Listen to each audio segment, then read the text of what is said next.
Proceed further. Etiquettes ಅಂದ್ರೆ ಏನು, ಶಿಷ್ಟಾಚಾರಗಳು ಅಂದ್ರೆ ಏನು? Especially I am applying only to the business. A set of rules for polite behaviour in a society.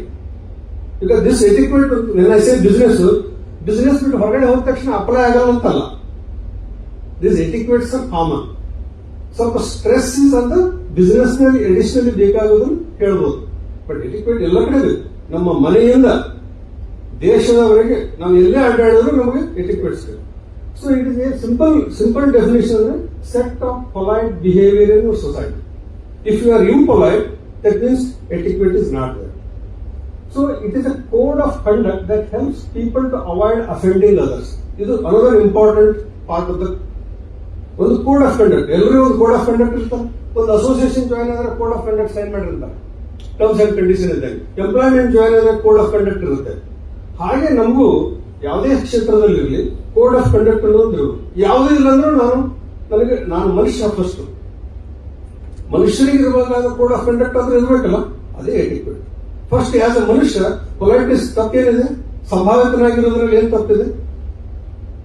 So business ನಲ್ಲಿ the expected appropriate behaviour in a professional environment. Next going to that after the definition, business ಅಂದ್ರೆ ಏನು?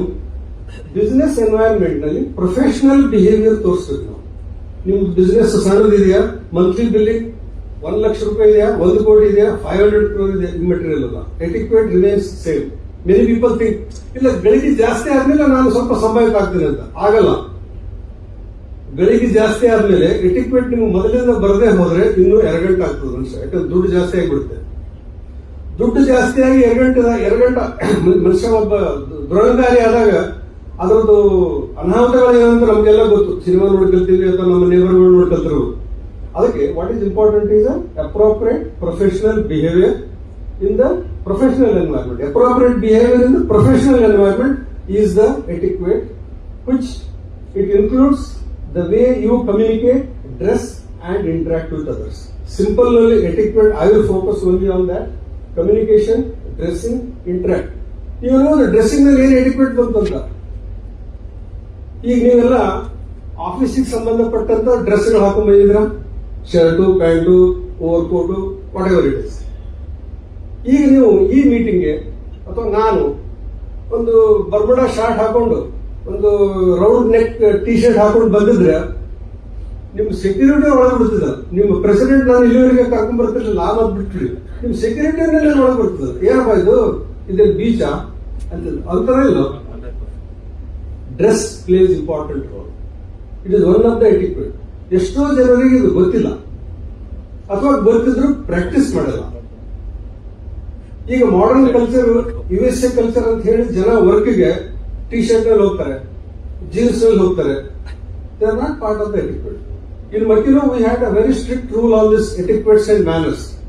ಬಂದ ಎಂಪ್ಲಾಯಿಗಳು ಅವ್ರ ಎಷ್ಟೇ experience ಇರಲಿ, first teaching on etiquettes and manners. Because ನಮ್ಮ customers, ನಮ್ಮ ವೆಂಡರ್ಸ್, ನಮ್ಮ ಎಂಪ್ಲಾಯೀಸ್, ನಮ್ಮ ಫಾರಿನ್ ಪ್ರಿನ್ಸಿಪಲ್ಸ್ ಅವ್ರ ಜೊತೆ ಎಲ್ಲ ಹೇಗೆ ನಡ್ಕೋಬೇಕು ಅನ್ನೋದು ಬಹಳ ಮುಖ್ಯ. So this is a brief definition of etiquette. ಕೆಳಗಡೆ ಒಂದು ಬರುತ್ತೆ, think in the other shoes. ಅಂದ್ರೆ ಏನರ್ಥ?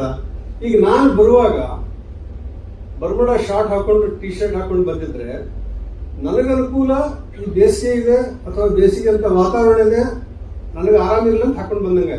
That means I am not bothered about you ಅಂತ. ಇದು ಸರಿನಾ? ಇಲ್ಲಿ ಬರಬೇಕಾದ್ರೆ ನಿಮ್ಮನ್ನು ನಾನು ತಲೆಯಲ್ಲಿ ಇಟ್ಕೊಂಡು, ಒಂದು ಆಡಿಯನ್ಸ್ ತಲೆಯಲ್ಲಿ ಇಟ್ಕೊಂಡು ಸರಿಯಾದ ಅಪ್ರೋಪ್ರಿಯೇಟ್ ಡ್ರೆಸ್ ನಾನು ಮಾಡ್ಕೊಂಡು ಬರದೇ ಹೋದ್ರೆ ನನ್ನ ಹತ್ರ ಎಟಿಕ್ವೆಟ್ ಇಲ್ಲ. ಎಟಿಕ್ವೆಟ್ ನನ್ನ ಸಲುವಾಗಿ ಅಲ್ಲ. ಈಗ ನಾವು ಮದುವೆಗೆ ಹೋಗ್ತಾ ಇದ್ದೀವಿ, ರಿಸೆಪ್ಷನ್ಗೆ. ಹೆಣ್ಮಕ್ಳಿದ್ರೆ ಸಿಲ್ಕ್ ಸೀರೆ ಉಡ್ತಾರೆ, ಜ್ಯುವೆಲರಿ ಹಾಕೊಳ್ತಾರೆ.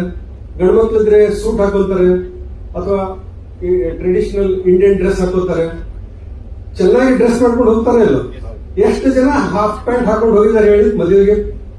ಮದುವೆ ರಿಸೆಪ್ಷನ್ ನೀವು ಯಾರಾದ್ರೂ ಹೋಗ್ತೀರಾ? ಉಳಿದವ್ರು ಬಿಟ್ಬಿಡಿ. ಈ ರೂಮ್ ನಲ್ಲಿ ಇದ್ದವ್ರು ಯಾರಾದ್ರೂ ಹೋಗ್ತೀರಾ? ಹೆಣ್ಮಕ್ಳಿದ್ದವ್ರು ಯಾರಾದ್ರೂ ಹಾಫ್ ಸ್ಕರ್ಟ್ ಹಾಕೊಂಡು ಹೋಗ್ತಾರ ಅಥವಾ ಕ್ವಾರ್ಟರ್ ಸ್ಕರ್ಟ್ ಹಾಕೊಂಡು ಹೋಗ್ತಾರ?